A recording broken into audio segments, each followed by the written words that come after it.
Yeah, you know what's so funny about Mike Brown? He's like the nicest guy in the world, right? But I I don't know think people understand. until Like the people, game start. yeah, yeah. That's the funny part. I don't think people understand. Like, yo, this dude will get after you, and then because I know a lot of people when the practice to clam out, people sending me that like Mike Brown get down like that. I'm like, That hey wasn't man, supposed to come out.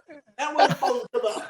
it was good. It was good for us that it did. Like, how do you manage that? Because you've coached like the biggest stars in basketball history, right? Like some of the bigger names. Like, do players get shocked that you will get after them in that way, or how long does it take to realize like you're not just a smile and a handshake? Now, I think, I treat everybody with respect, and I hold everybody's treated the same but different. Everybody's held accountable, including myself. If I'm late, I'm paying my fine money. Even if I was meeting with coaches in the next room, getting ready for something, and then I walk in a second late, I'm dropping 1,000, I'm dropping 1,500. They shooting for my fine money just like everybody else. Now, having said that, we also know the right way to play and the wrong way to play.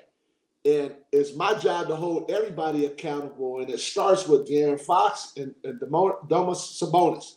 And so I'm going to coach those two guys the hardest, because when I coach those two guys the hardest, it lets everybody else know that you can get it too. And those two guys allow me to coach them very hard because of the relationship and the respect that I have with them. That's what it boils down to. And so now, if something pops off in practice or in the game, hey, I can say what I need to say, because for sure I've already said it to Fox. I've already said it to Domas in front of the group, and they've handled it well. And so that's where it starts and ends for me. And it's funny because I remember when I was a young coach in Cleveland, people always used to say, "Wow, LeBron ran the ship there for LeBron." And Yes. I just sat back and listened. But I think if you ask LeBron to this day, if something was not right, I was going to address it. Yeah. I'm not Yeah.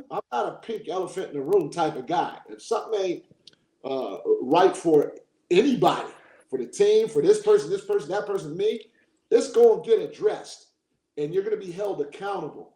There's a standard that you have to set in order to have a chance in this league, and it starts with me.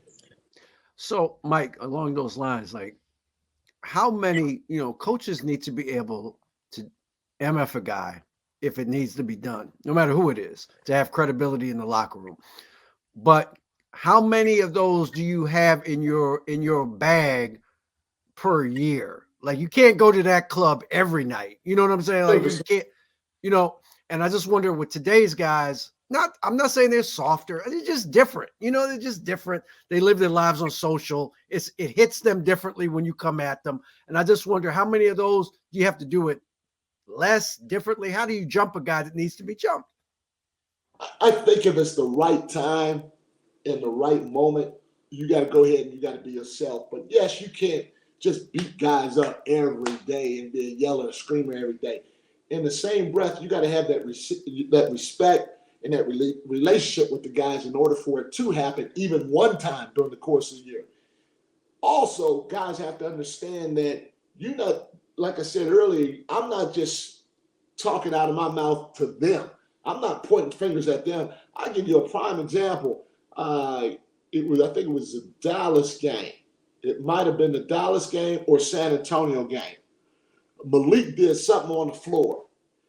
And when he did it, I dropped my shoulders and I just threw my hand at him. I said, that's some bullshit, like that. And I'm big on body language. Now, if Malik messed up, what I should have done was, Malik, boom, boom, boom, boom, boom. Not drop my shoulders, shake my head, and wave my hand at him. Malik saw me do that. Malik came over. He said, Mike, that's some bullshit now. Your body language. Yeah. And I was like, you right. If you did something out there, I should have coached you. I shouldn't have dropped my shoulders and waved my hand. I should have coached your ass, and I didn't do it. I apologize. Yeah. So they know that I got to be held accountable too. But at the end of the day, whenever a decision comes, I'm the head coach. I get paid to make tough decisions. I got to make the tough decisions. And once I make a decision, we all got to ride with it. But I'll give anybody an opportunity to speak to me, talk to me because I know emotions are high. I don't take nothing personal. Yeah. We're gonna keep it moving after that, because if I show that I'm being held accountable and I don't take it personal, then they best believe they got to too. If they don't, at the end of the day, they're gonna come sit down, because I have to be the one that makes sure everybody's connected and on the same page, heading the same direction with what we're trying to do or accomplish.